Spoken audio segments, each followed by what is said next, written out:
comienzo así.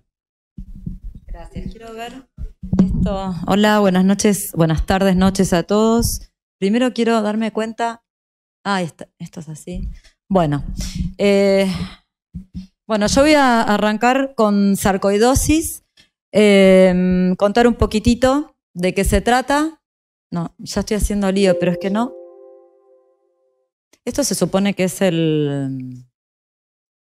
Ahí está, ahí lo apreté bien. Bueno, la sarcoidosis es una enfermedad inflamatoria granulomatosa crónica que puede comprometer muchos órganos, ¿sí? No solo justamente el compromiso cardíaco es poco frecuente, pero cuando está tiene mal pronóstico.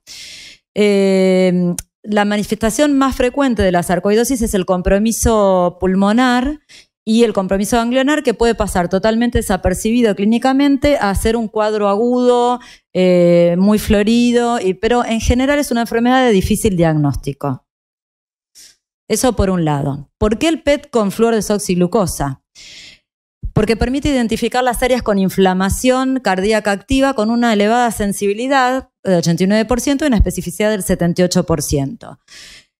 Además, lo que se recomienda es no solo evaluar el área cardíaca, estamos ante una enfermedad multisistémica, entonces hay que hacer, lo que se recomienda es hacer un barrido de cuerpo entero para evaluar si tenemos compromiso a otro nivel y también si encontramos algún sitio para hacer biopsia, cuando no hubo una biopsia que nos certifique el diagnóstico.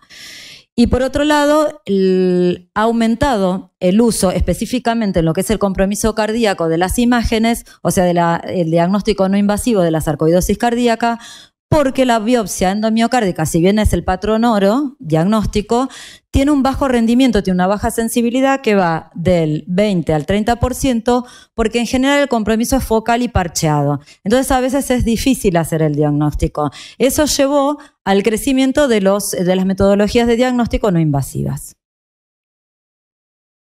Bueno, hasta que aprenda, cuando termine la clase aprendí a usar esto. Bueno, entonces, resumiendo, la utilidad del PET-CT con fluor 18, fluorodesoxiglucosa, la conocemos todos en su uso para la oncología, que es la principal indicación, pero se vio también que es una herramienta importante para evaluar inflamación e infección, y esto ha crecido mucho en los últimos años, y bueno, y es el objetivo de este Ateneo. Y en esto es lo que yo me voy a extender un poquitito más.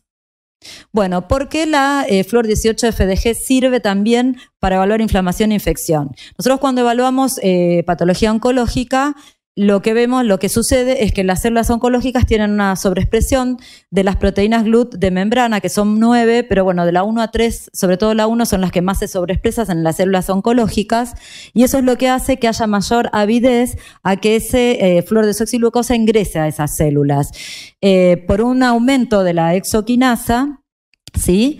Lo que hace es que se fosforila y queda convertida en glucosa FDG 6-fosfato y no sigue las vías metabólicas de la glucosa, de la glucólisis habituales, y queda retenida en la célula.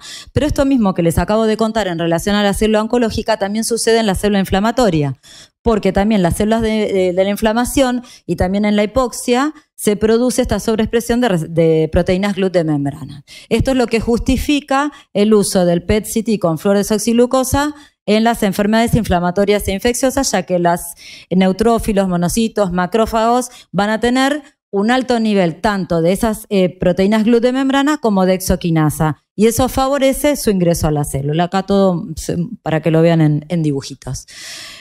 Bueno, en los últimos años, y esto es una publicación, creo esta es del 2016, creo, donde Bleinstein ya habla de las nuevas aplicaciones del PET cardíaco, y acá nombra la sarcoidosis, la imagen de la placa coronaria, la vasculitis y la infección cardíaca, que son básicamente los temas que vamos a hablar hoy. Yo me voy a extender en sarcoidosis, como ya vengo hablando, las últimas guías de la Sociedad Americana y la Sociedad Europea de Medicina Nuclear fueron del 2014, ya tienen que salir las nuevas, así en general de inflamación e infección, del abril del 2013, y después hubo una publicación del 2014, pero no hubo nuevas en relación a lo que es inflamación e infección en general, y la sarcoidosis se considera dentro de las indicaciones más aceptadas, para el uso de PET-CT con una exactitud diagnóstica mayor del 85%. ¿Sí? Bueno, entonces acá lo que vengo diciendo, inflamación, infección cardíaca, los usos, inflamación miocárdica, sarcoidosis. Bueno, entonces esto ya lo dije previamente, es una enfermedad granulomatosa que se caracteriza por granulomas no caseificantes, multisistémica, de etiología desconocida. La principal grupo etario que afecta son mujeres y entre la tercera a cuarta década de la vida, con síntomas variados, inespecíficos, y la confirmación la tenemos que hacer con la biopsia, que yo les dije ya cuál es el problema del compromiso parcheado. Se produce una eliminación de interleuquinas, una reacción inflamatoria exagerada, se forman los granulomas que pueden evolucionar o bien a la resolución o pueden evolucionar a la fibrosis, ¿sí? El compromiso, como les decía, puede ser también a nivel, el principal, el más frecuente, el pulmonar y también ganglionar. Y después podemos tener compromiso a nivel ocular, bueno, los nódulos linfáticos del pulmón ya los dije, la complicación cardíaca, que es lo que vamos a hablar hoy, hígado, vaso, articulaciones, y también prestar atención a las presencias de las complicaciones cutáneas que a veces nos guían el diagnóstico. Los rayes, el lupus pernio, el eritema nodoso. El eritema nodoso es súper frecuente que se asocie con la sarcoidosis. Lesiones en el dorso, nódulos subcutáneos. Bueno, un poquito esto es lo que se asocia a esta patología, ¿sí? Bueno, además esos granulomas no caseificantes tienen una elevada avidez por la fluordesoxiglucosa, o sea que la captan mucho. Entonces eso es lo que favorece sobre todo cuando están en el periodo de inflamación aguda. Entonces es útil para diagnóstico, para pronóstico, para selección de tratamiento, y también es muy importante el rol del PET para evaluar la respuesta al tratamiento, que en general es un tratamiento inmunosupresor. Bueno, esto un poquito que me prestaron los radiólogos como para mostrar el compromiso pulmonar, que es el más frecuente, micronódulos que se distribuyen a nivel peribronquiovascular. Esto es bastante típico. Perilinfático, que pueden afectar el intersticio, está marcado acá con las flechas, subpleural, perilinfático. Bueno, sí, este es el tipo de compromiso pulmonar que es bastante típico de la sarcoidosis. Y después puede afectar, como dijimos, muchos órganos, y fíjense que también puede afectar a nivel cerebral, a nivel óseo, que dan imágenes líticas, hígado, vaso, nódulos hipodensos, y la afectación cardíaca, que puede ser del 20 a 25%, eso en autopsias. En Japón, más del 50%, donde es muy prevalente la enfermedad, pero menos del 10% tienen síntomas, o sea que realmente es clínicamente evidente. Entonces es muy difícil hacer el diagnóstico.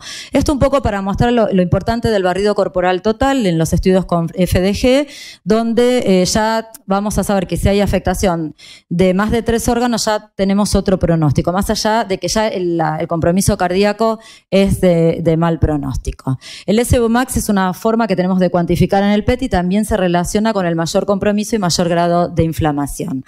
Pero el PET también tiene sus limitaciones, ¿no es cierto?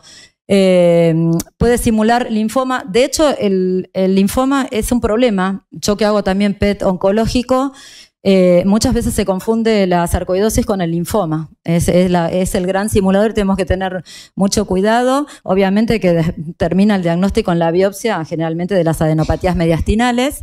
El PET es muy sensible, pero es poco específico, no es suficiente la especificidad. Dificulta, a veces es muy difícil preparar a veces el paciente, si bien yo ahora les voy a contar, uno tiene que tratar de hacer un switch metabólico a nivel del miocardio y que el miocardio elija utilizar más el metabolismo de los ácidos grasos y no el de glucosa para que no haya esa captación fisiológica. Pero a pesar de que yo prepare a los pacientes, que después les voy a contar bien cómo se preparan, 10 a 15% de los pacientes aún no logran tener una buena preparación. La inflamación miocárdica también se puede ver en otro tipo de miocardiopatías, que sería también la dificultad diagnóstica, y sobre todo también si el paciente ya tiene cardiopatía isquémico-necrótica previa, o también si tiene un área de viabilidad miocárdica, puede ser un área que capte o que nos dificulte hacer la interpretación diagnóstica por el área evidencia también de necrosis o de isquemia cuando lo comparo con la imagen de perfusión miocárdica. Y después es importante considerar que la irradiación que un paciente recibe con el PET-CT no es despreciable, es una radiación alta, entonces, bueno, hay que tratar de tomar todos los cuidados, utilizar la mínima dosis que sea diagnóstica, la TC, tratar de hacer, si lo vamos a repetir, bajar la dosimetría de la TC. Bueno, entonces, el compromiso cardíaco, como le dije antes, más del 25%, pero menos del 10% de los pacientes tienen manifestaciones clínicas evidentes y causa los 2/3 de muertes, ¿sí? Por sarcoidosis, porque en general la sarcoidosis no es una enfermedad que comprometa la vida de los pacientes, salvo que se presente en una forma aguda, catastrófica, pero si no, el compromiso cardíaco es un poquito el que dicta la mala evolución y además la dificultad de diagnosticarlo, que hace que a veces el diagnóstico de compromiso cardíaco por la sarcoidosis sea tardío, ya cuando el paciente está en insuficiencia cardíaca. Si ustedes ven acá cómo va progresando en la formación del granuloma, la inflamación cardíaca, el edema, donde ahí podemos tener anormalidades de la conducción, la fibrosis miocárdica, donde ahí puede haber disfunción diastólica o sistólica, y el remodelado ventricular, donde ahí podemos tener aneurismas ventriculares, taquiarritmias ventriculares, y esta afectación cardíaca puede acompañar o puede preceder a la afectación de otros órganos. Y lo importante es hacer el diagnóstico temprano para tratarlos tempranamente, ¿sí? Bueno, entonces, ¿cuáles serían las manifestaciones clínicas de la sarcoidosis cardíaca? En general, se manifiestan con arritmias. El bloqueo AV completo, las arritmias ventriculares son los más frecuentemente asociados con la sarcoidosis cardíaca, las arritmias supraventriculares, ya cuando está más avanzada la disfunción ventricular, puede haber derrame pericárdico, taponamiento cardíaco, y después otros más inespecíficos, onda con el electro, disfunción de músculos papilares, valvulopatía, fibrosis miocárdica y muerte súbita. Me fui, ¿no? Bueno, entonces cuando hablaba de la preparación cardíaca, ¿cómo tengo que preparar al paciente para hacerle un PET? Lo más importante viene el día antes de que venga, no el día que llegó al PET. Esto de la dieta, del ayuno, el paciente tiene que hacer un ayuno mínimo de 12 horas, todo esto para lograr una buena supresión de la actividad miocárdica habitual y que ese miocardio no elija el metabolismo de la glucosa y elija los ácidos grasos. La dieta rica en grasas y baja en hidratos de carbono, al menos 24 horas previas. La doctora Campisi me dijo que con 36 horas previas de esa dieta tiene muy buenos resultados, así que la voy a prolongar. Y la heparina, que ahora ya es medio discutido el uso, al principio se hacía mucho hincapié y ahora no, bajó un poco como la importancia, pero se puede utilizar heparina endovenosa, 50 unidades kilo, 15 minutos antes de la inyección de la FDG. Lo que haría la heparina es producir lipólisis y aumentar la liberación de ácidos grasos a la circulación y ayudaría en este switch metabólico. Bueno, entonces lo que yo les recomiendo que en todos los servicios tengan la dieta para dársela al paciente cuando saca el turno, tener bien instruido al personal que le da el turno a los pacientes. Tanto esto es lo mismo para la sarcoidosis y también para todas las infecciones cardíacas, porque es súper importante para hacer un buen diagnóstico. Entonces, este es un ejemplo de la guía del consenso de expertos, de la dieta. ¿Qué pueden comer? ¿Qué no? ¿Qué se recomienda? ¿Qué no se recomienda? También tener en cuenta al paciente internado, si le están goteando destroza. Ojo con el diabético, que no se corrija con insulina de vida media corta y separar la infusión por lo menos 4 horas o que se la dé la insulina el día anterior. Hay que tener todas esas consideraciones porque hay otros factores que pueden afectar en la frenación o supresión cardíaca, que es muy importante que esté bien hecha. Y supervisar eso para que hagamos un buen estudio. Se recomienda más de 35 gramos de grasa en esa dieta que vamos a dar previa y menos de 5 gramos de hidratos de carbono. Bueno, vamos a hacer el PET, cada uno dependerá el equipamiento que tenga, la organización, pero sabemos todos que la glucosa se inyecta más o menos a los 60 minutos, se hace la imagen, que vamos a hacer una evaluación de cuerpo entero. La mayoría de los equipos de PET-CT hoy son híbridos, o sea que tienen en su cabezal la tecnología PET y la CT, y que vamos a tener, además de la evaluación cualitativa, la cuantificación a través del SUV Max, que lo hacemos a través de la captación en Marie Curie, del sitio de interés, que vamos a, en este caso, la zona de captación aumentada, y en relación a lo que inyectamos y al peso corporal del paciente. Bueno, esto es un protocolo modelo que bueno, tenemos en fundación. y se prepara la dieta, como les dije, con todo lo que dije previamente, y nosotros tenemos que tener por lo menos una perfusión de reposo, una perfusión miocárdica que o bien puede ser con PET y si no con SPECT. Si el paciente tiene antecedentes o estamos dudando que tenga antecedentes coronarios, también deberíamos hacerle una premio. Después se inyecta la FDG, se hace la imagen a los 60 a 90 minutos, la TC y el barrido corporal posteriormente, que siempre recomiendo hacer el barrido corporal.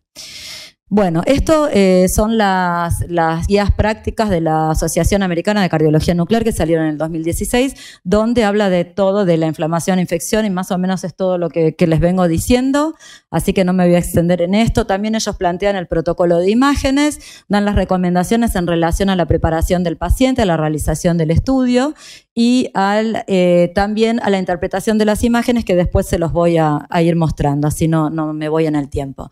Pero uno se pregunta, ¿en qué pacientes tengo que hacerle un PET? ¿Cuándo llego al PET? ¿No? Que estoy sospechando una sarcoidosis cardíaca. Sería en los pacientes que tienen una biopsia que confirme la sarcoidosis extracardíaca, porque muchas veces los pacientes ya vienen con el antecedente de sarcoidosis o tienen algo a nivel extracardíaco que nos hace pensar que tiene una sarcoidosis, se confirma, pero si tenemos que tener un indicio que haya compromiso cardíaco como para justificar el pedido del PET específico para evaluar la parte cardíaca, o de la resonancia magnética o que pueden ser, que muchas veces son complementarios, ¿sí? Y después yo les voy a mostrar un poquito. Entonces, si yo tengo un paciente que tengo confirmada la sarcoidosis extracardíaca, se me cae esto, y tiene síntomas, palpitaciones, presíncope, síncope, electro anormal o ecocardiograma normal, ahí estaría justificado pedirle un PET o una resonancia. O presentaciones específicas sin historia previa de sarcoidosis, serían aquellos que tienen bloqueo MOBITS 2 o de tercer grado en adultos menores de 60 años que no tienen otra causa, o una TB sostenida monomorfa de etiología desconocida. Esto más o menos según el consenso de electrofisiología. Esto publicado también creo que en el 2014, ahí abajo justo se me borró, y lo que ellos proponían era que si el paciente tiene una biopsia que prueba que tiene la sarcoidosis extracardíaca, de acuerdo a hacer una buena historia clínica, electroecocardiograma, de acuerdo a lo que encontramos, si tiene síntomas, electro anormal o el eco anormal, si tiene uno o más de estos tres, ahí progresar con el estudio. Pero así como tenemos este flujo de recomendación, hay otros y hay muchas publicaciones nuevas que bueno, ya ahora les voy a comentar, que dan las recomendaciones. Este es el consenso de la Sociedad de Electrofisiología de julio del 2014, donde también habla de que hay dos patrones, digamos, de forma de diagnosticar la sarcoidosis cardíaca. Uno sería a través de la confirmación histológica de la biopsia miocárdica y el otro a través de los patrones clínicos, donde el paciente puede tener probada la sarcoidosis cardíaca y tener uno más de los siguientes presentes: que haya respondido a la terapia con esteroides o inmunosupresores, la afectación cardíaca, en el bloqueo cardíaco o la cardiomiopatía, que tenga una disminución de la fracción de eyección que no la podamos explicar por otra causa, menos de 40%, o taquicardia ventricular o bloqueo MOBITS 2, más o menos lo que vine contando, y que tenga, si tenemos el PET, el compromiso parcheado en el PET, consistente en el patrón de sarcoidosis, o el realce tardío con gadolinio en la resonancia, también que sería el patrón consistente con sarcoidosis, o el galio 67, que es lo que usábamos antes positivo, que ahora no se usa más. O si no, otras causas o manifestaciones cardíacas. Y de acuerdo al consenso de recomendación, sería clases 2A, cuando el uso de imágenes cardíacas recomendadas en un centro de experiencia siempre en los pacientes con uno más anormalidades detectadas en el screening inicial con síntomas electro y eco, ¿sí? Eso más o menos como para guiarnos a qué paciente le pediríamos. Esto también más o menos lo mismo, pero es la recomendación, como les decía, esta es de la publicación del agosto del 2017, donde también eso es un consenso de expertos, donde las recomendaciones son más o menos parecidas a las que vengo contándoles previamente. También cuando hacer el screening con una sarcoidosis cardíaca, que ya, o sea, extracardíaca confirmada, y cuando tengo alguna anormalidad que me indicaría hacer el screening. Esto es más o menos lo mismo que yo les dije previamente. Y bueno, ¿cuál sería entonces el rol de las imágenes? Diagnóstico, pronóstico, identificar los pacientes que se van a beneficiar con el tratamiento inmunosupresor y controlar la respuesta al tratamiento. El ecocardiograma tiene baja sensibilidad, las alteraciones inespecíficas de la motilidad parietal que no coinciden con territorio vascular, aneurismas focales, disfunción diastólica o sistólica, pero acá tienen un rol central la resonancia magnética y el PET, que como les dije pueden ser complementarios. La resonancia magnética, las zonas de adelgazamiento de fibrosis, el aumento de la señal en T2 por edema o inflamación, el patrón típico de captación del gadolinio en las porciones medias del miocardio y epicardio, no en el endocardio, o sea, el realce tardío, con una sensibilidad del 100% y especificidad del 78%, y bueno, la verdad que tiene un alto valor predictivo negativo en el evento arrítmico en ausencia de realce tardío, y la posibilidad de fusionarla con PET. La verdad que la resonancia es buenísima no voy a hablar de resonancia porque yo no sé, no es lo que hago, y esto es lo viejo de la medicina nuclear, que ya comenté el galio 67, y para hacer el estudio de cuando tengo que evaluar perfusión miocárdica, de reposo o de reposo de esfuerzo, si sospecho enfermedad coronaria, hacerle el SPECT hoy día con tecnesio, con Cestamivir. El PET-CT en relación a estas otras metodologías con FDG tiene mayor sensibilidad, mejor resolución espacial y detecta actividad inflamatoria. Entonces, nosotros lo que buscamos son las áreas, el diagnóstico se va a hacer a través del hallazgo de áreas con defectos de perfusión miocárdica, que ese es el patrón de mismatch, o sea, que nos da mayor seguridad, ¿no?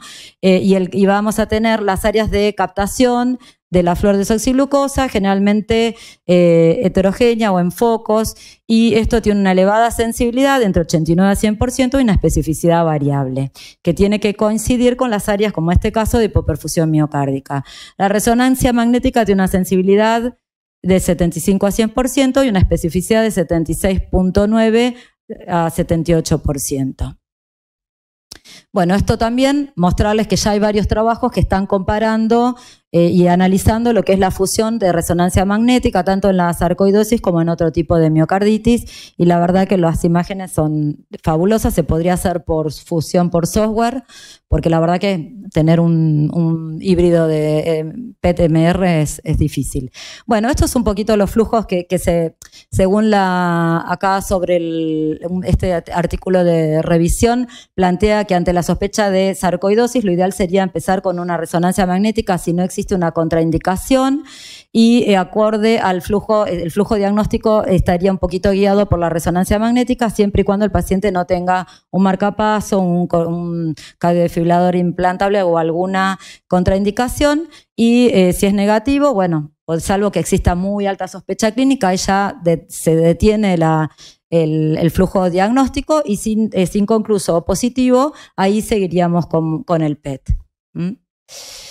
Bueno, estos son más o menos los patrones. Esto es también. Acá es una propuesta, digamos, de cómo uno, de acuerdo a la probabilidad de del hallazgo de la imagen, podría ir haciendo el diagnóstico e incluso guiar la conducta terapéutica. Uno ya descartaría la sarcoidosis cuando es normal la perfusión y no hay captación de FDG. Posible de 10 al 50% cuando no hay captación de FDG, pero hay un pequeño defecto de perfusión, o hay captación que no es específica y no hay defectos de perfusión. Probable del 50 al 90% cuando hay captación focal de FDG asociada a defectos de perfusión de reposo o múltiples áreas focales en la FDG, y lo que sería altamente probable, ¿sí? Que ahí ya, me fui, serían múltiples áreas que tienen captación focal con también las áreas extracardíacas y que coincidan con las alteraciones en los defectos de perfusión. Bueno, de acuerdo a esto se puede estimar también ir guiando la conducta terapéutica, ¿sí? Porque cuando es probable entre 50 y 90%, más de 90%, ya ahí es el paciente que hay que tratar. Si en estos dos casos nosotros no se trata o se toma una conducta expectante. Y me quedé con no se puede pasar para atrás, ¿no? Porque me salté una porque... Esto les quiero mostrar que es importante, el valor pronóstico que tiene la FDG, porque se vio que el PET cardíaco anormal se asocia con mayor riesgo de muerte o TB. Fíjense, rojo son los pacientes que tienen el estudio positivo, y arriba verde negativo, ¿sí? Fíjense la diferencia, la perfusión normal y la FDG normal sería esta. Los que tienen la perfusión anormal, o uno u otro, o la FDG anormal, pero no los dos, y los que tienen el patrón típico de sarcoidosis bien positivo, ya tendrían un peor pronóstico, mayor riesgo de muerte o TB. Y lo mismo si hay compromiso del ventrículo derecho. Entonces, la importancia del valor pronóstico. Esto ya lo pasé.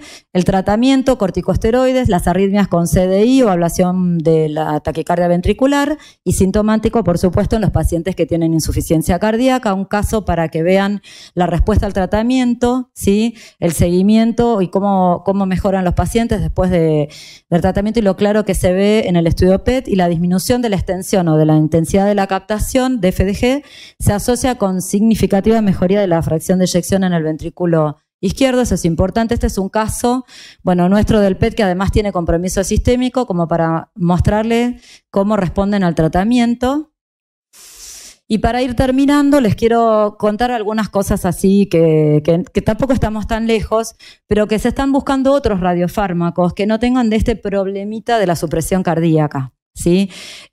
Para usar con PET. Uno de ellos es el Efemiso-PET, que es un radiofármaco que marca hipoxia, que se usa en tumores para marcar hipoxia y dirigir la radioterapia. Pero en este caso también se demostró que las células con compromiso de sarcoidosis cardíaca captarían efemiso sin necesidad de la supresión cardíaca. Lo mismo el FLT, que es un marcador de proliferación celular, que también se vio que tenía concentración en las zonas de sarcoidosis, pero no queda bien claro, no estaría marcando lo mismo que la FDG, o sea que todavía faltan algunos estudios más. Esto es un ejemplo del FLT, ¿sí? Fíjense que no tiene captación en el miocardio.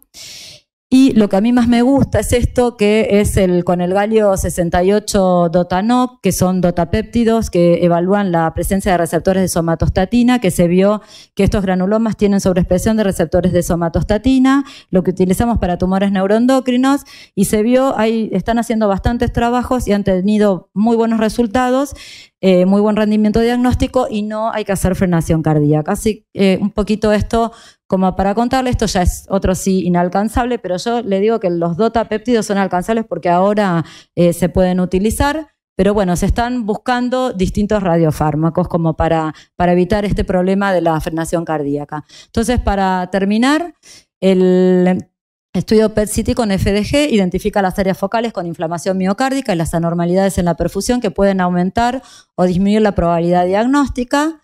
El diagnóstico de compromiso extracardíaco es importante para evaluar un posible sitio de biopsia. Selecciona a los pacientes que presentan mayor riesgo de futuros eventos adversos. Identifica a los pacientes que se beneficiarían con el tratamiento inmunosupresor. Monitorea la respuesta al tratamiento. Pero es muy importante tener en cuenta la preparación previa y hacer el barrido de cuerpo entero. Y con esto ya terminé yo. Buenas tardes. Después de todo lo que habló Sonia, a veces el diagnóstico de la sarcoidosis cardíaca es todo un desafío, ¿no? para nosotros. Yo voy a presentar un caso clínico. Es una mujer de 72 años, es hipertensa, dislipémica, es EPOC, es hipotiroidea, tiene un diagnóstico de sarcoidosis mediastinal desde hace 12 años, por lo que ella viene en tratamiento con metotrexate 10 miligramos por semana. Ella en una consulta con su clínico habitual de su control le refiere una precordalgia atípica y palpitaciones. Esto fue en noviembre, ¿sí?, del 2018, que no tenía relación con el esfuerzo, pero bueno, dentro de los controles que le hace el clínico, le pide un electro. En el electro lo que el clínico ve es arritmia ventricular, ¿sí? Tiene duplas y extrasístoles ventriculares muy frecuentes. Esto era nuevo, en ningún estudio, en ningún electro previo ella tenía esta arritmia. Entonces, si bien ella estaba medicada con rosuvastatina, bisoprolol por su hipertensión, Seretid y levotiroxina, la deriva al cardiólogo. El cardiólogo la recibe con este electro, le pide un ecocardiograma, tiene diámetros conservados, sin trastornos de la motilidad parietal y una fracción de eyección del 65%. Y le realiza un Holter en el cual evidencia que tiene ritmo sinusal y como positivo encuentra extrasístoles ventriculares muy frecuentes y un episodio de taquicardia ventricular no sostenida de hasta 10 latidos. La paciente asintomática.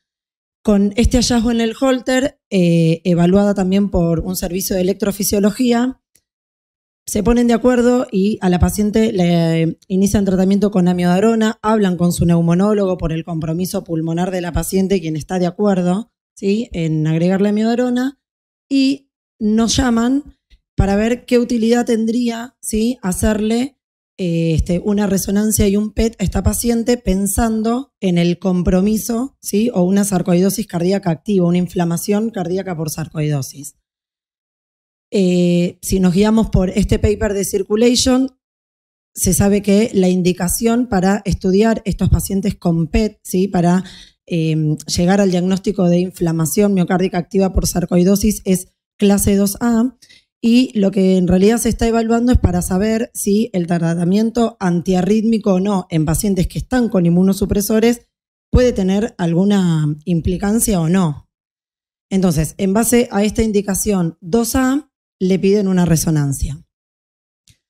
Sabemos que, como dijo Sonia, el algoritmo propuesto para el estudio de estos pacientes en un primer momento tiene que ser la resonancia, ¿sí? Y aún siendo negativa la resonancia, si la sospecha clínica de que el paciente puede tener inflamación cardíaca es alta, le pido un PET.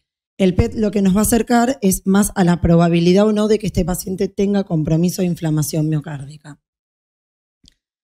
Se le realiza la resonancia, acá vemos en modo cine la resonancia, no tiene trastornos de la motilidad, y lo que observamos en estos cortes es que tiene las flechas rojas un realce sutil, ¿sí?, mínimo realce tardío sutil intramiocárdico, que en realidad lo informan como totalmente inespecífico. El cardiólogo se contactó con la médica que informó la resonancia y le dijo que ella no le daba ninguna relevancia, y lo podemos ver acá en estas, ¿sí?, y en estas flechas rojas.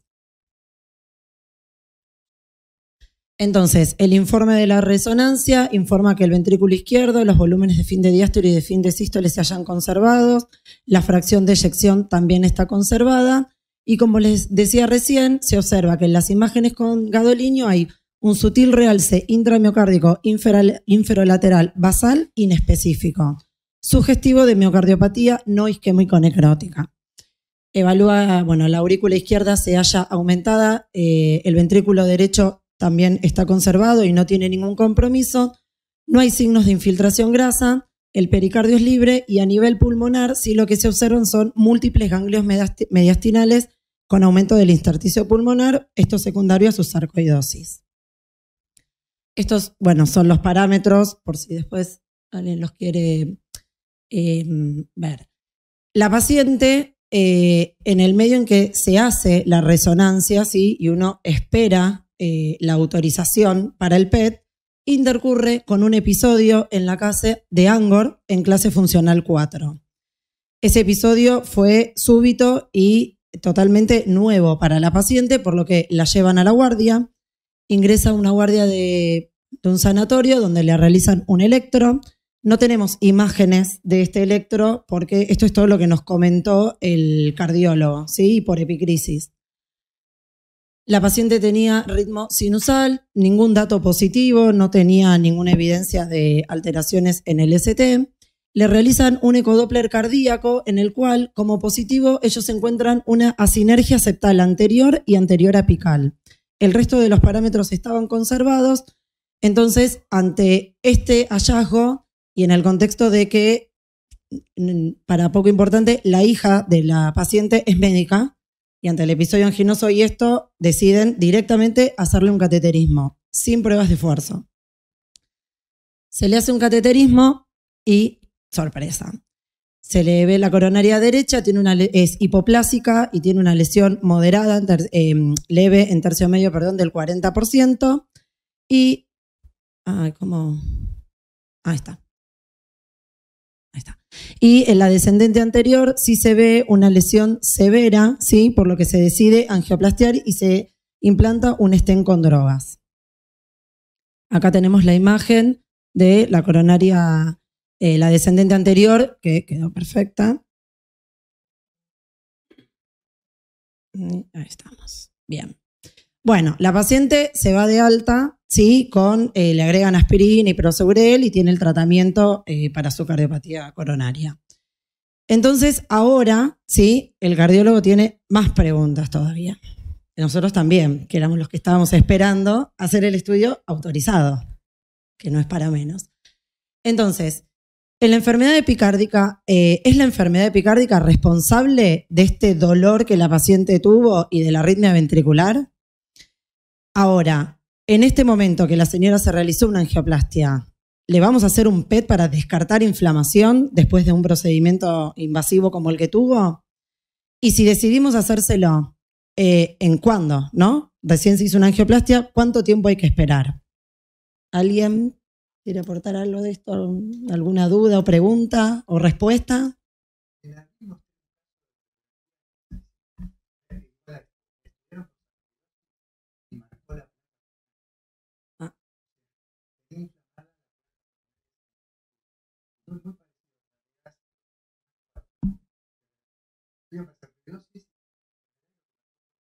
Claro.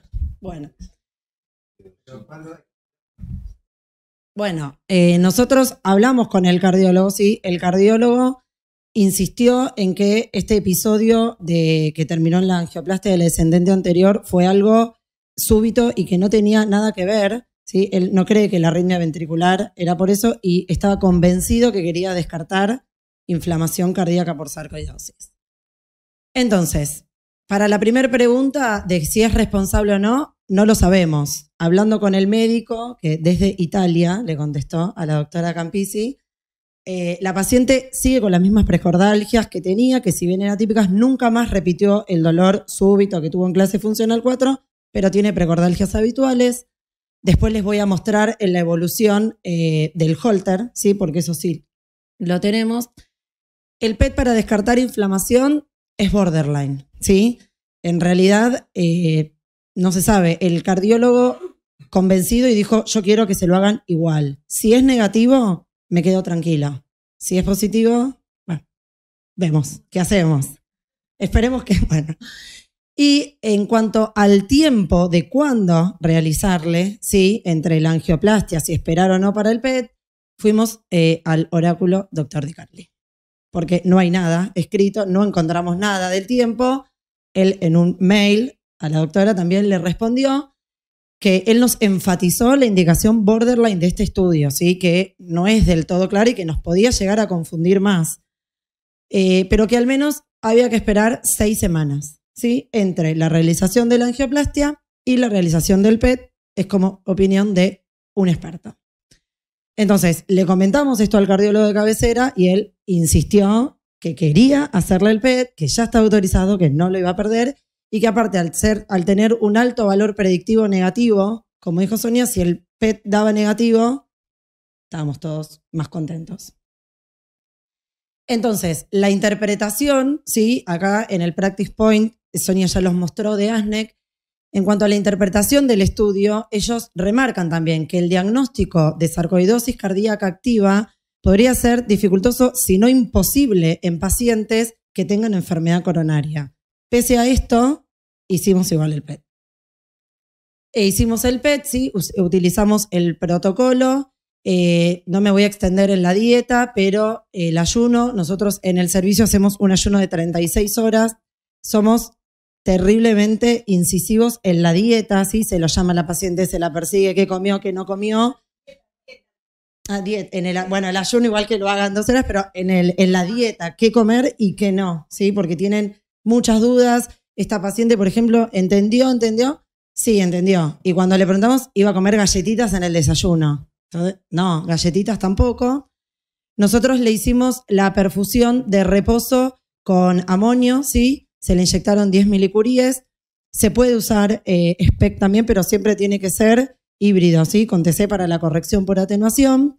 Después se le inyectó FDG 9.4 milicuries, se esperó 1 hora y se tomó la camilla cardiológica y después el cuerpo entero, que es todo lo que explicó Sonia de la importancia del estudio. Remarcamos esto rápidamente: preparación del paciente, ayuno al menos 4 horas por el objetivo de suprimir la captación fisiológica, la dieta rica en grasas 36 horas nos va mejor. Y como alternativa al ayuno por 18 horas es la administración de heparina, que nosotros la verdad que no lo utilizamos, la heparina. Para remarcar, ¿sí? Si bien hay mucha gente que hace PET, por ahí hay personas acá en el auditorio que no ven estas imágenes habitualmente.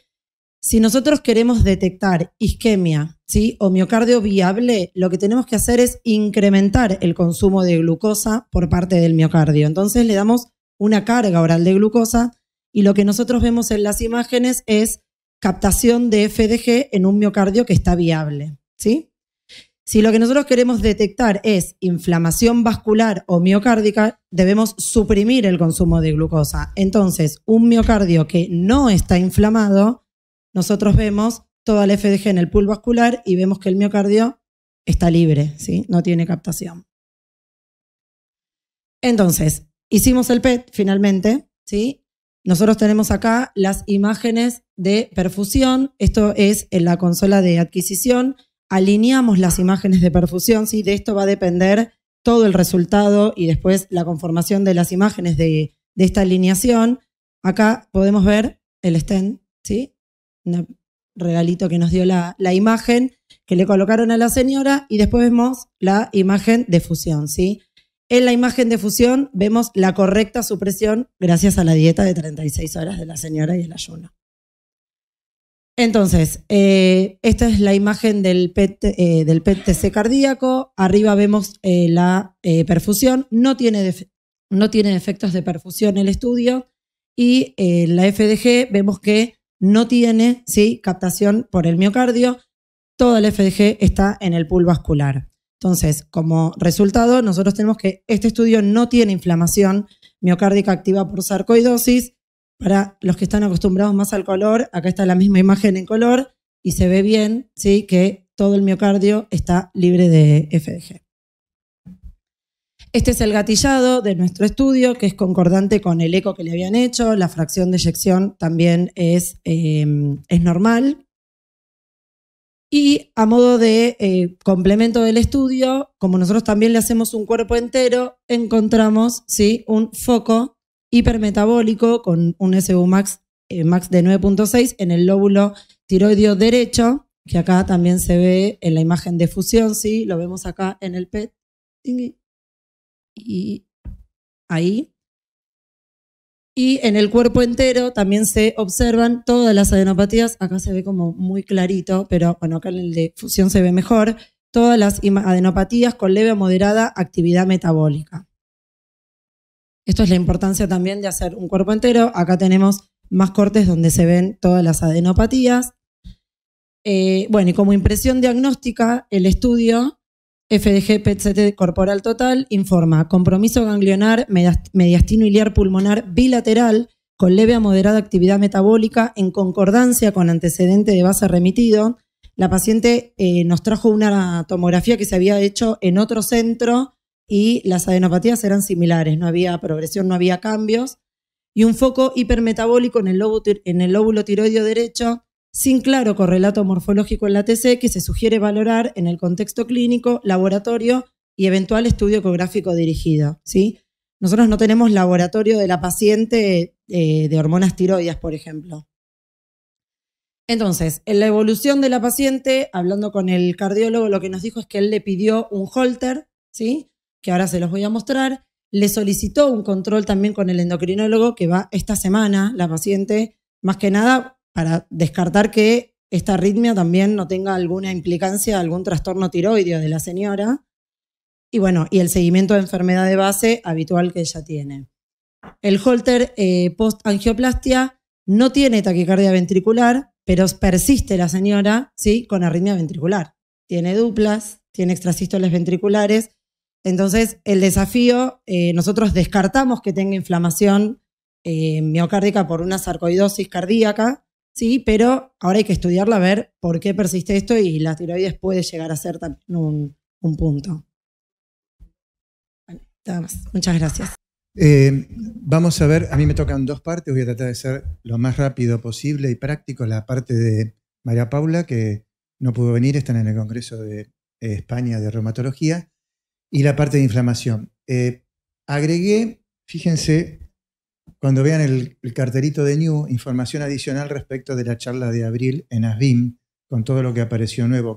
Como dijo Manuel, estas son patologías y nuevos escenarios en los que estamos construyendo la evidencia. Así que lo importante acá es que tenemos dos targets celulares, las células inflamatorias que se marcan con FDG y los osteoblastos que se marcan con 18-fluor.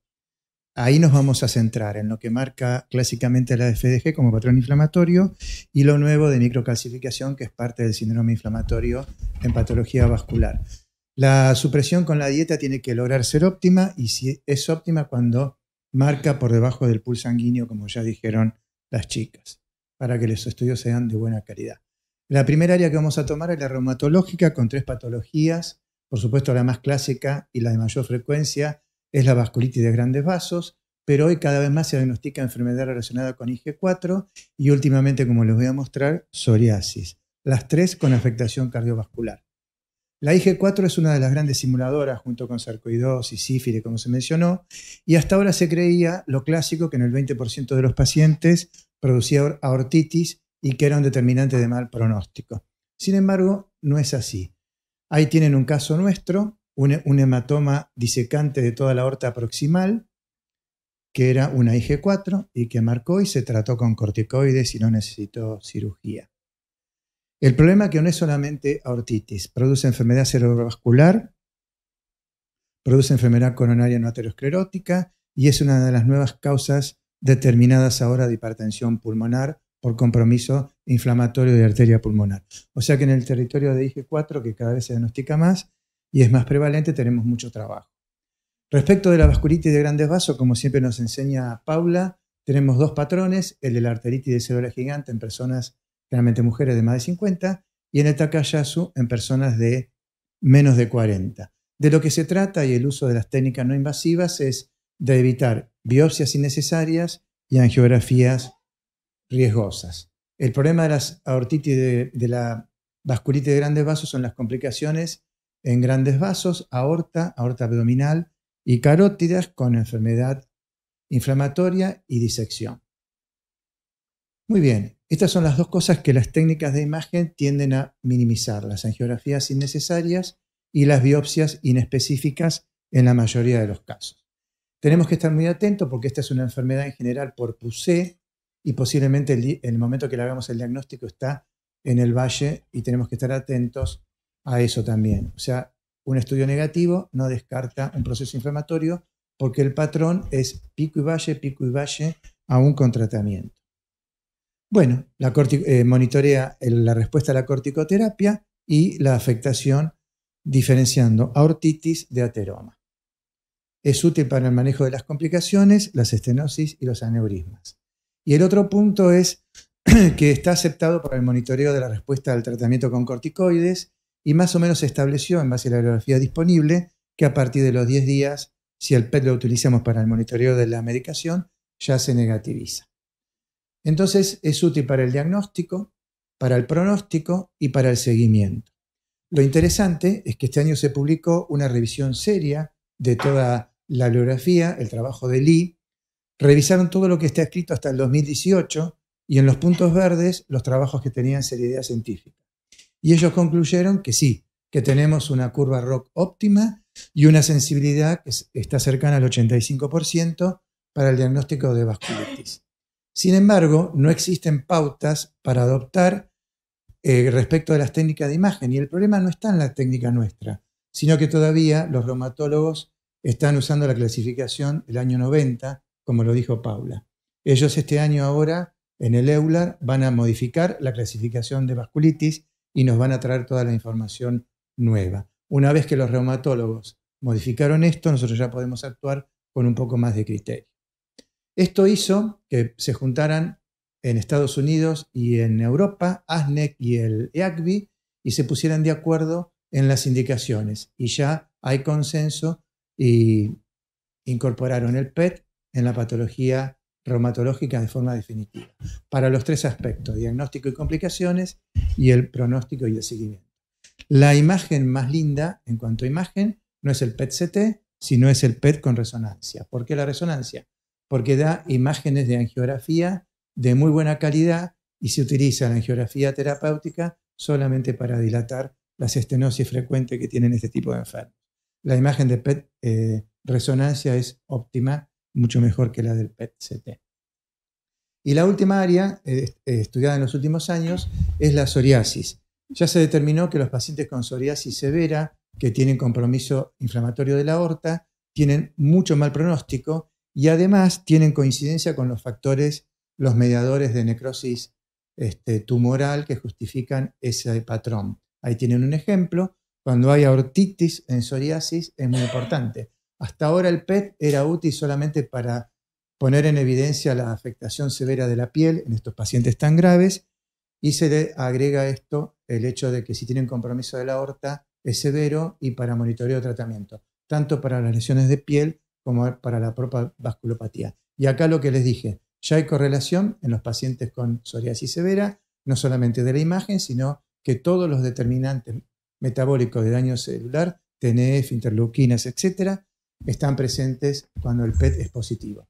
Y lo último, nosotros no tenemos como prevalencia, esto sí en el resto del mundo, incluso Estados Unidos, lo nuevo, el uso de estatinas a altas dosis para el tratamiento de la enfermedad coronaria de los pacientes con Kawasaki. Esto es muy nuevo, está publicado este año. El otro territorio donde podemos incursionar es la amiloidosis. Sabemos que hay patrones genéticos que determinan más cardiopatía o más patología neurológica según el fenotipo. Y de los 8 tipos descriptos de amiloidosis que Gustavo nos vino enseñando en todo este tiempo, 7 de los 8 tienen afectación cardíaca. Y cada vez más prevalente. La forma de transtirretina es prevalente en pacientes de mayor edad, pero la de mayor mortalidad es la forma de cadena liviana. Es menos prevalente de la de cadena liviana, pero tiene mucha más mortalidad. En ambos casos va a depender del desarrollo de insuficiencia cardíaca, como se muestra aquí. Es una enfermedad de afectación biventricular, auricular y de neuropatía autonómica. El diagnóstico se hace con la clínica, el electrocardiograma con los típicos bajos voltajes, el afinamiento de la punta en el eco y el vidrio esmerilado en la pared ventricular. Sin embargo, en el eco lo que hace diagnóstico preciso por ahora es la alteración del strain longitudinal, porque las alteraciones que mencioné antes pueden no estar presentes. En cambio, el strain es muy específico. Todos tienen disfunción diastólica y todos tienen alteración del strain longitudinal. Sin embargo, ¿por qué hay que usar un estudio con radioisótopos? Porque ni el ecodoppler, la resonancia o la disfunción microvascular distinguen entre las diferentes formas de amiloidosis de cadena liviana, transtirretina o las mixtas. Ese es el fundamento por el cual tenemos que utilizar algún método con radioisótopos. Y lo otro interesante para colaborar con los cardiólogos clínicos de nuestra parte, ¿dónde tenemos que ir a buscar amiloidosis? Como siempre decimos. Primero, en pacientes con insuficiencia cardíaca con fracción de eyección preservada. Fíjense cómo fueron aumentando en estos años la información, el conocimiento y las publicaciones de la presencia de amiloidosis por transtirretina en pacientes con insuficiencia cardíaca y función preservada. Cada vez hay más y es lo que les dije, estamos construyendo la evidencia. Como en todas las formas de amiloidosis, la mortalidad depende de la presencia de insuficiencia cardíaca y cuando la fracción de eyección está por debajo de 30, hagamos lo que hagamos, estos pacientes mueren pronto. El otro territorio es los pacientes con estenosis aórtica. Hasta un 50% de pacientes con estenosis aórtica tienen amiloidosis no diagnosticada y en el postoperatorio tienen mala evolución, tanto con TAVI como con reemplazo. Y como dije, en los pacientes que se les implanta TAVI, son determinantes si tienen amiloidosis de mal pronóstico a pesar de un buen implante. En pacientes con fracturas del bíceps no traumáticas y en pacientes operados de túnel carpiano bilateral. Esto es importante porque colaboramos desde la imagen con la clínica para que los clínicos nos manden este tipo de enfermos para que descartemos amiloidosis.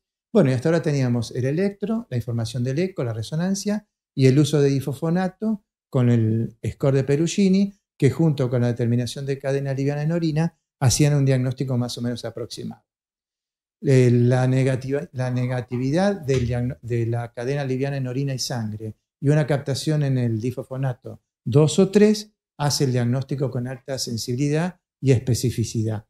Este es un trabajo de Marcelo que lo reafirma con la bibliografía disponible hasta la fecha y da la misma información. Ellos tienen van diagnosticando por etapas y lo más interesante es que no descartan la biopsia en ningún caso cuando los estudios son dudosos. Y otros autores, además de la biopsia, incorporan los marcadores, tanto la troponina ultrasensible como el ProBNP, para ayudar al tratamiento y al diagnóstico de estos pacientes. Bueno, seguimos capacitándonos con el grupo de Gustavo y lo nuevo, el futuro, son los marcadores de PET, el fluor-beta-PIR, el fluor-beta-ven, la proteína C de Pittsburgh y por último el fluoruro de sodio. Lo interesante de estos marcadores es que se utilizan especialmente cuando los difosfonatos son negativos. Especial interés en el grupo de Marcelo Di Carli con el fluor-beta-PIR para amiloidosis, la que tiene más mortalidad, la de cadena liviana. En estos casos, el scan con difosfonato es negativo y con fluor-beta-PIR es positivo. Y eso es interesante porque, además de ser positivo, es un radioisótopo que se utiliza para el monitoreo del tratamiento, que ya hoy en día va más allá del tafamidis, como vamos a ver. La retención del fluor-beta-PIR es óptima para que los estudios sean de mejor calidad. Pero además de la amiloidosis cardíaca, hoy se está haciendo mucha focalización en el compromiso sistémico con estos trazadores. ¿Por qué? Porque está descrito si queda residuo inflamatorio o amiloidosis sistémica, el enfermo tiene recaídas y tiene mal pronóstico. Parece ser que si no negativizamos todo el cuerpo con el tratamiento, la parte cardíaca sigue comprometiéndose y el desarrollo de insuficiencia cardíaca avanza, a pesar de que se negativiza en el PET. Lo que hizo el grupo de Marcelo es explorar cuerpo entero y sacar una cuantificación cuáles eran los lugares de más compromisos sistémicos. Lengua, tiroides, pulmones, etcétera, etcétera. Médula espinal también, este es uno de los territorios nuevos de compromiso de amiloidosis. O sea, que podemos tener monitoreo de todo el cuerpo entero y mientras esto sea positivo por arriba de un sub de 2,5, el paciente siempre tiene mal pronóstico. Y lo que hacen es lo que se llama mapa caliente. Hacen una especie de modelo estadístico, por arriba de 2,5, lo que está en rojo está peor, lo que está en naranja es patológico, y lo van monitoreando de acuerdo al tratamiento.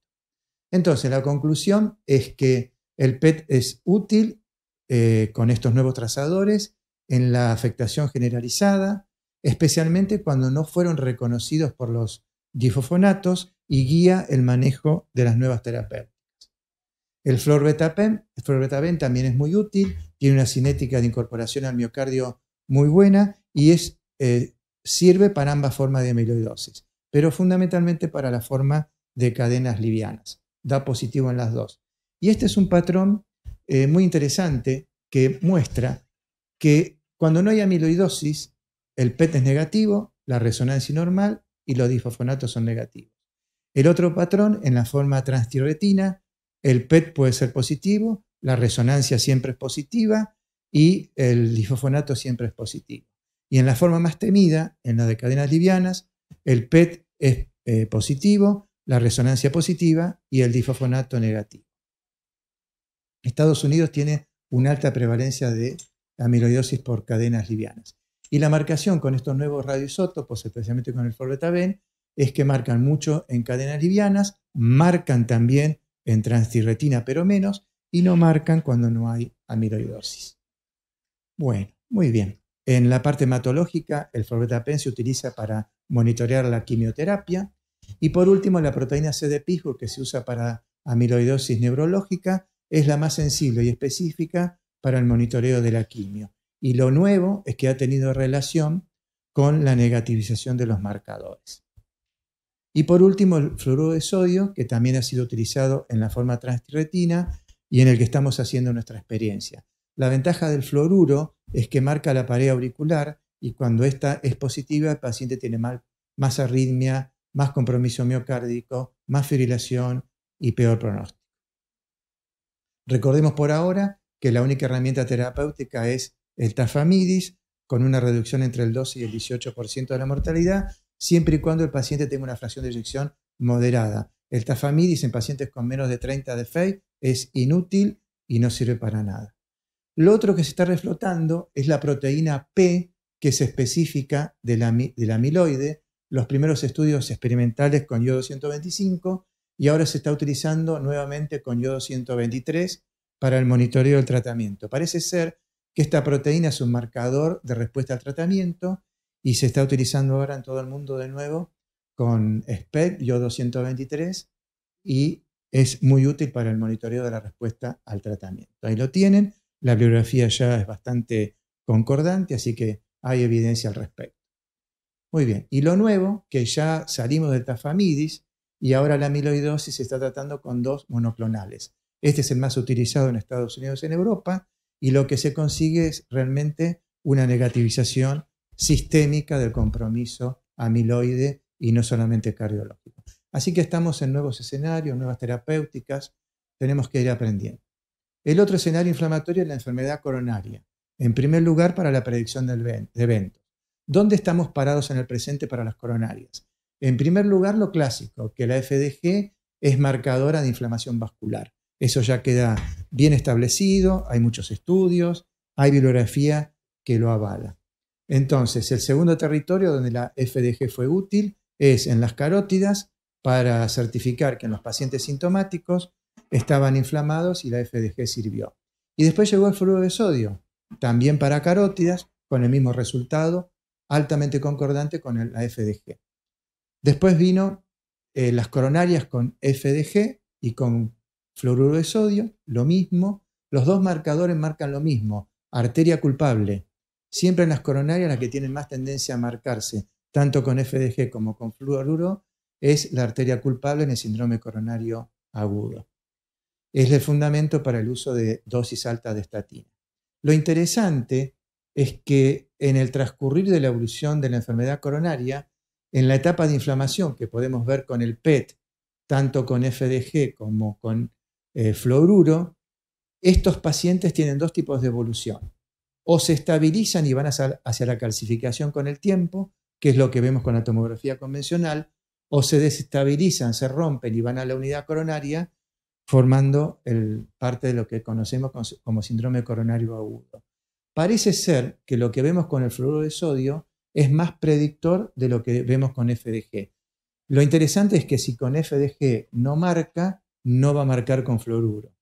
Y si persiste la marcación con fluoruro y el paciente no corrige los factores de riesgo, no es medicado adecuadamente, tiene alto riesgo de ingresar a la unidad coronaria. Esto era claro hasta que aparecieron los primeros trabajos con fluoruro donde decían que los pacientes con alta tasa de marcación tenían más mortalidad y más tasa de eventos. Muy bien, concordante con los estudios que se habían publicado. La otra cosa interesante es que el flúor distinguía mejor el tipo de lesiones complicadas que con los otros métodos de imágenes, incluso con el OCT. Pero se puso el estudio Camona en el medio. El estudio Camona dijo algo muy interesante, que no necesitamos tener un síndrome coronario agudo para estar inflamados. El estudio Camona fue muy duro. Dijo que aquellos pacientes con más factores de riesgo no controlados están inflamados. Así que muchos de nosotros hoy acá estamos inflamados sin darnos cuenta. Y esto fue reafirmado por el estudio PESA de Fuster, que se publicó hace unos días y que Mariana lo puso muy bien en la página de la SAC. El estudio PESA midió más o menos igual. Acuérdense que el estudio PESA era en esos micros donde entraban los pacientes y se les hacía todo, con FDG, resonancia y PET. Y el estudio PESA llegó a la misma conclusión. Definió que a medida que tenemos más factores de riesgo, tenemos más inflamación. Lo interesante del PESA, que coordinó Fuster, es que puede estar inflamada la arteria sin placa o la arteria con placa. El porcentaje de inflamación es de un 48% y los territorios más inflamados son carótida, aorta proximal y femorales. Pero lo interesante es que estos enfermos eran asintomáticos y sin embargo estaban positivos. La clave es que no tenían controlados los factores de riesgo. O sea que reafirmó lo que el estudio Camona mostró con fluoruro, bien concordante. Bueno, y dentro del estudio PESA, el determinante clínico de más peso para estar inflamado es la obesidad, que eso en Estados Unidos es altamente prevalente y la mitad de estos pacientes está mal, aunque no tenga síntomas, y va a ser el síndrome clínico a corto plazo. El otro es la predicción de evento. ¿Cuál es el futuro? Bueno, el futuro son, como dijo Sonia, los marcadores de receptores de somatostatina, ambos, el DOTA-TEI y el DOTA-TOC, en las coronarias con imágenes de muy buena calidad. No hay diferencia entre ambos, el DOTA-TEI parece ser de mejor resolución temporoespacial. Lo otro nuevo es la marcación con FDG de la grasa perivascular coronaria, que marca, y cuando marca es un determinante de mal pronóstico. Acá tienen las imágenes.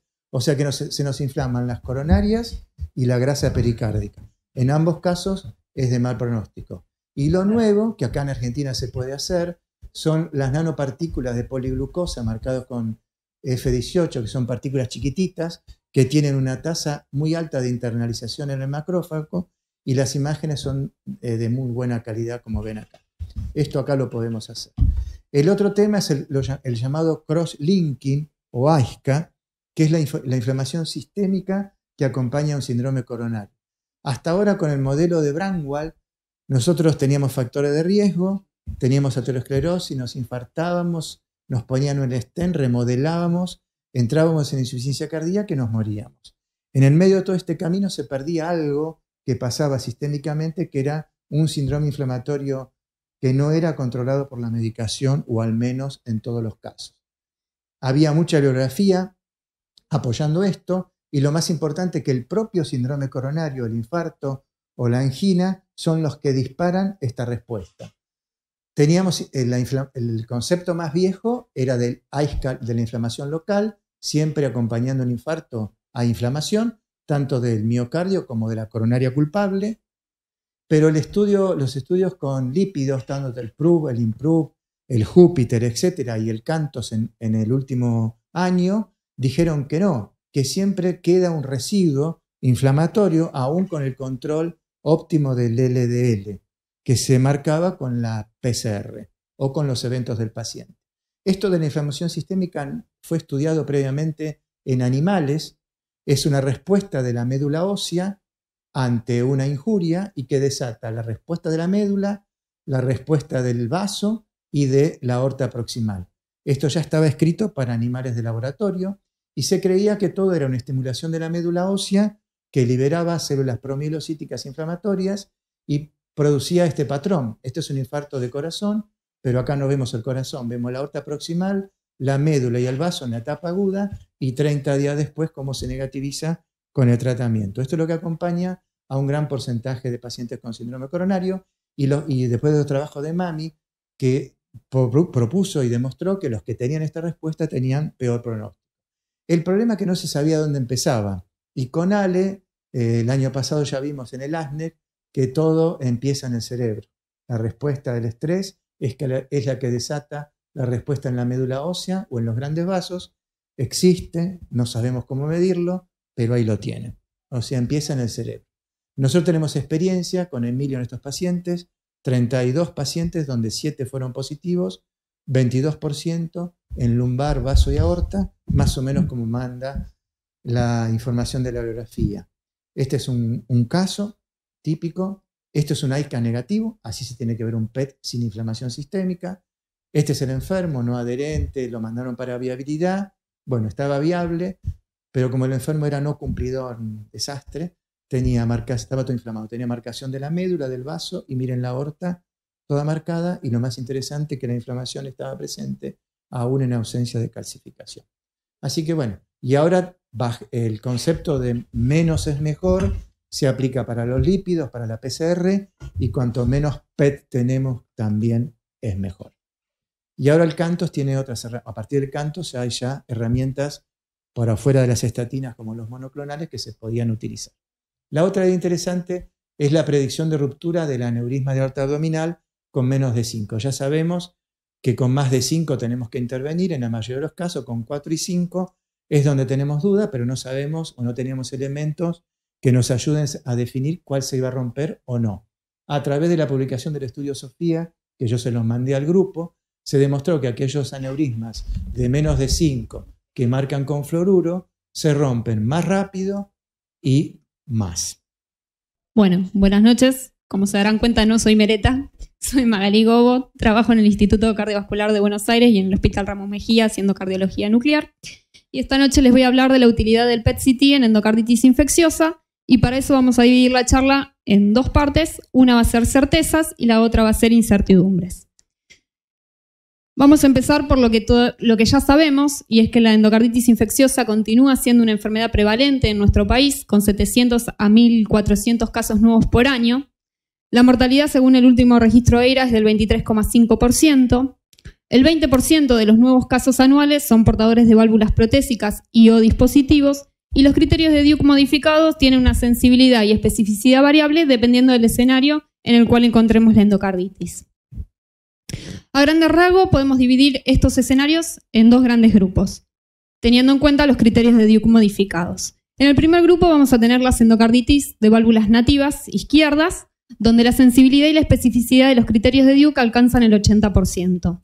En el segundo grupo vamos a tener las endocarditis infecciosas de válvulas nativas derechas, las endocarditis asociadas a válvulas protésicas, dispositivos intracardíacos o asociadas a doble dispositivo, donde los criterios de Duke mostraron una sensibilidad y especificidad que decae cercana al 50%, con lo cual, si solo nos basáramos en los criterios de Duke, tendríamos un alto subdiagnóstico. Para recordar un poco los criterios de Duke, lo que vemos acá son los criterios mayores y los criterios menores.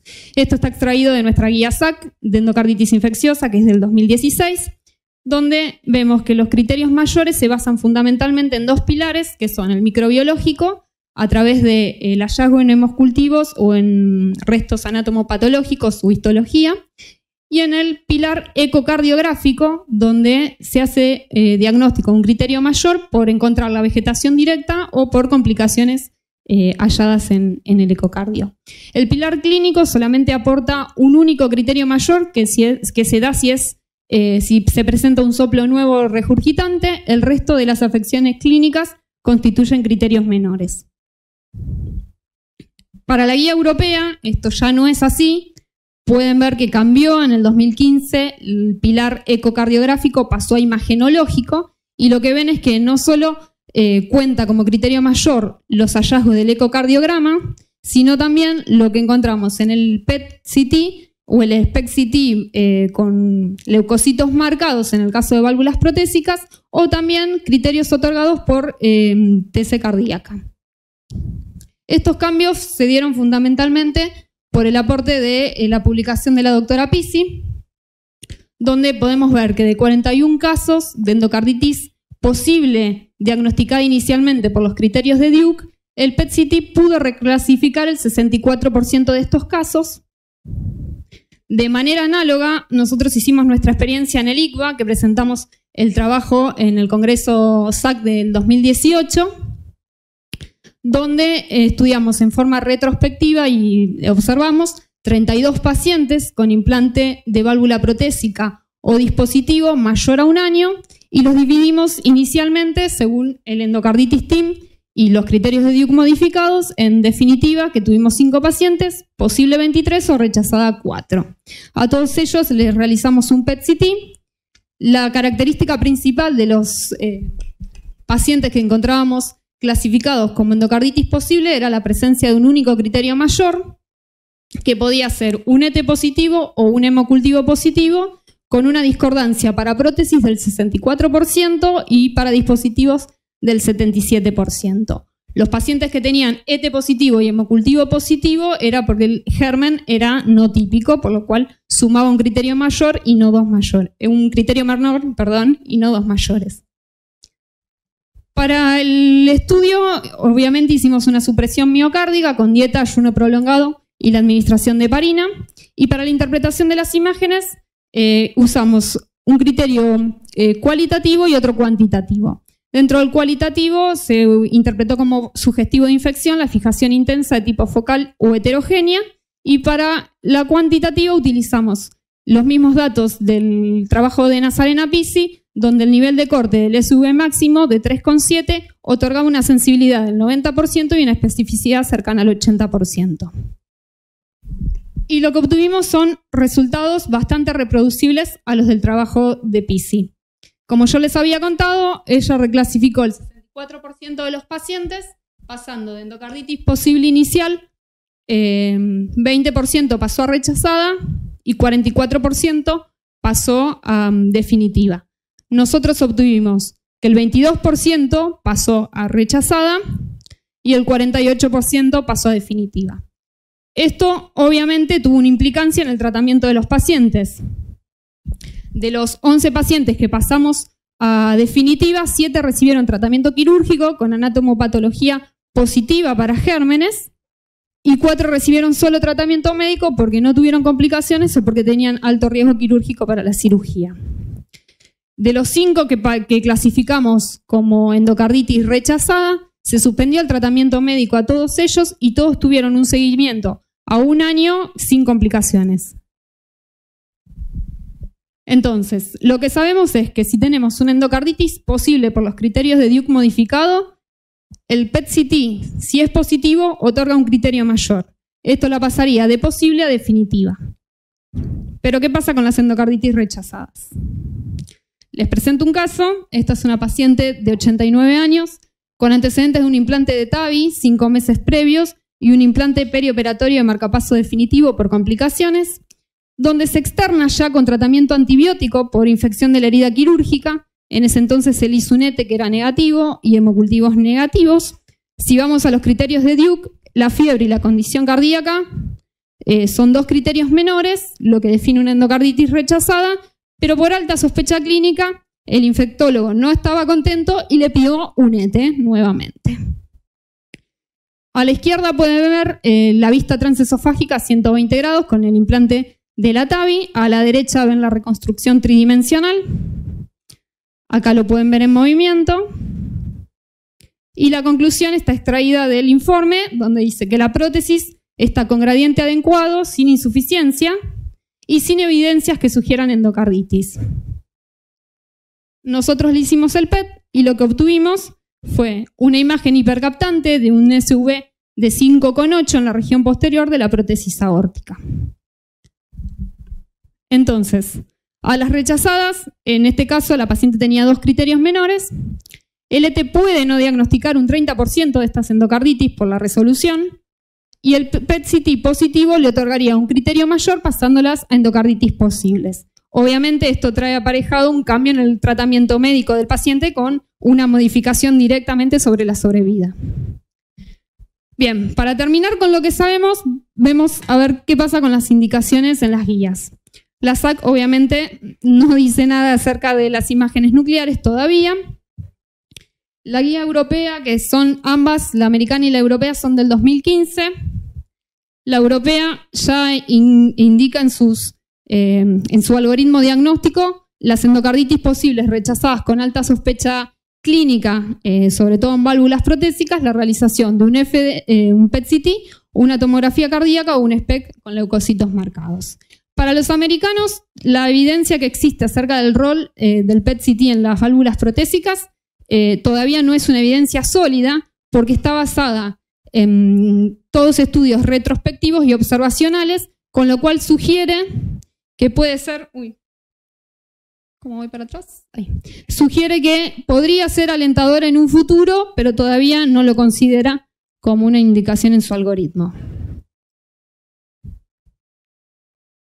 Bien, y ahora pasamos a lo que todavía nos cuestionamos o no tenemos seguridad. ¿Qué aportaría el PET-CT en una endocarditis definitiva? Les presento otro caso, un paciente de 87 años con recambio valvular aórtico en 2010, implante de CDI en 2012 por una TB monomorfa sostenida y el diagnóstico ya hecho de una endocarditis definitiva con ET positivo y hemocultivo positivo. Inició el tratamiento médico ajustado al rescate microbiológico, pero el infectólogo quería saber si el catéter del CDI y el generador estaban afectados. Como pueden ver, la endocarditis valvular capta es hipercaptante, pero si pueden ver en la imagen derecha el recorrido del catéter, no se ve ninguna imagen sugestiva de infección. El endocarditis team, en base a este resultado, decidió tratamiento médico y no extrajo el dispositivo. Y como método adicional, el PET-CT en este paciente diagnosticó una imagen hipercaptante a nivel colónico, con lo cual el paciente siguió su algoritmo diagnóstico acerca de una neoplasia. Este es un segundo paciente donde la pregunta sería si el PET-CT es útil para el seguimiento. Este es un paciente con una endocarditis inicial posible, donde el PET-CT hace diagnóstico en endocarditis definitiva. Pueden ver la imagen hipercaptante a nivel del catéter en la región auricular. El endocarditis team decidió tratamiento médico en este paciente por la alta comorbilidad que tenía, y a los 3 meses decidió hacerle un PET control. Si bien la imagen de su presión miocárdica no es la mejor, se puede ver como la imagen hipercaptante anterior ya no está. Entonces, la endocarditis definitiva, lo que nos aportaría el PET-CT, creo que está basado en 2 preguntas. Una, si tiene un alto valor predictivo negativo para la infección de un segundo dispositivo. Y la otra sería si es de utilidad para el seguimiento o el control del tratamiento. Otra pregunta que surge es, ¿qué indicación tiene el PET-CT o qué rol en la infección, en la endocarditis infecciosa asociada a dispositivos? Y a pesar de que existen múltiples trabajos de múltiples grupos, la indicación todavía sigue siendo baja. Tiene una indicación clase 2B, nivel C. Y que no caben dudas que igual, o sea, el PET-CT, la utilidad que tendría es que nos permite tener diagnóstico o hacer seguimiento de todo el recorrido del catéter, desde el generador, bolsillo del generador, trayecto extravascular, trayecto intravascular o intramiocárdico. Y existe distinta evidencia, porque el principal cuestionamiento que se le hace es si existe o no inflamación post-implante que puede interferir con el diagnóstico de una infección y se haga confuso. Existe ahí un trabajo que les puse que, si bien ya es del 2012, es medio viejo, no pierde la utilidad, donde se pudo demostrar que los pacientes infectados tienen mucha mayor captación ya a partir de las 6 semanas post-implante. Y por último, la última pregunta es, ¿qué utilidad tendría el PET-CT en la endocarditis de válvula nativa?